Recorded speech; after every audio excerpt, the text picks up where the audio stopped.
Neges gyflym i ddymuno pob dymuniad da i chi oll dros yr haf, yn athrawon ac arweinyddion, yn gymorthyddion, yn ddysgwyr a phobl ifanc, a phawb sydd yn eich cefnogi chi.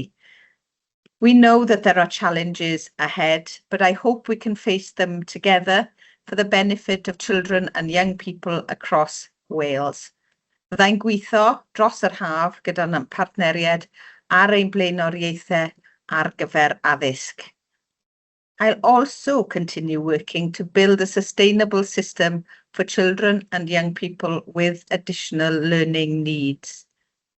Wy'n diolch o wilod calon i bawb sy'n gweithio yn ein ysgolion a'n lleoliadau addysg am eich holl waith caled eleni. I do hope that you enjoy a well-earned break, have a wonderful summer, and I look forward to working with you in the months ahead. Diolch yn fawr.